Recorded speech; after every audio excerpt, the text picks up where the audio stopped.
Dans 100 ans de plénitude, les secrets de ces zones bleues, Netflix, les secrets des endroits de la planète où se trouve le plus grand nombre de centenaires sont dévoilés. Alors de quoi s'agit-il? S'il y a bien un domaine sur lequel les Japonais n'ont rien à apprendre de personne, si est-il bien en matière de longévité. En effet, le Japon se place en tête des pays où l'espérance de vie est la plus longue au monde, selon l'Organisation de coopération et de développement économique, OCDE. Et le régime alimentaire des Japonais y est notamment pour beaucoup.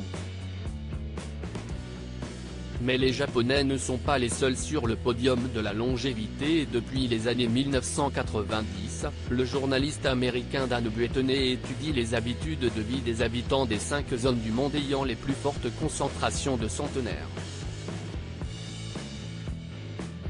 Dans 100 ans de plénitude, les secrets des zones bleues, série documentaire disponible depuis la fin du mois d'août sur Netflix, y livre quelques-uns de leurs secrets. L'homme a enquêté pendant près de 30 ans sur ce que l'on appelle les zones bleues, ces fameuses régions du monde où l'on trouve les plus fortes concentrations de centenaires.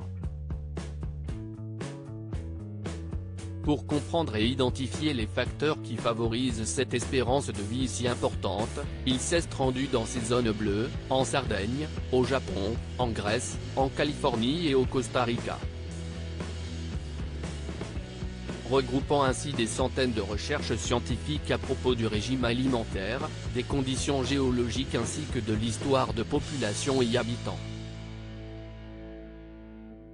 Et il a même poussé son enquête jusqu'à créer une zone bleue à Alberta, dans le Minnesota en 2009. Un an après, l'espérance de vie locale moyenne a pris 2,9 ans. Du sport, naturellement si l'alimentation a un impact capital sur le bien-être, dans toutes les zones bleues étudiées par Dan Buettner, impossible de passer à côté de la place si importante du sport dans la vie des habitants. Et ce de manière naturelle. Les peuples centenaires ne cherchent pas à faire du sport pour faire du sport. Ils évoluent en revanche dans des environnements ne laissant pas sa place à la sédentarité, comme par exemple en Sardaigne, où même les personnes âgées se voient dans l'obligation de gravir et de dévaler les côtes. Sur l'île japonaise d'Okinawa, qui a connu la plus forte concentration de centenaires au monde, 81 centenaires pour 100 000 habitants en 2015 contre 20 aux États-Unis selon une étude menée en 2015 intitulée Okinawa Centenarian Study, les locaux ont pris l'habitude de se lever plusieurs fois par jour. Dans ces zones, le travail manuel a lui aussi sa part belle.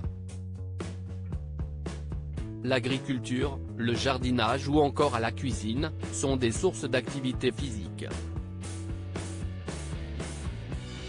Alimentation, relations sociales et inclusion enfin, l'alimentation, parlons-en. Dans ces zones bleues, le régime alimentaire est plus constitué de fruits et légumes non transformés que de viande. La base de l'alimentation locale repose sur 3 aliments fondamentaux, les haricots noirs, les courges et le maïs, nous rapportent nos confrères de Madame Figaro. Leurs points communs? Ils sont riches en antioxydants, en vitamines et en minéraux. Les relations sociales sont aussi des plus symptomatiques de ces endroits qui regroupent le plus de centenaires. L'ensemble des zones bleues que Dan Buettner a visitées sont avant tout des communautés, dans lesquelles les liens sociaux sont extrêmement forts. Des relations qui aident à rester plus heureux jusqu'à la fin de la vie, et permettent ainsi de rester en bonne santé plus longtemps. Enfin, l'inclusion dans la société est le dernier pilier de la longévité, et pas des moindres.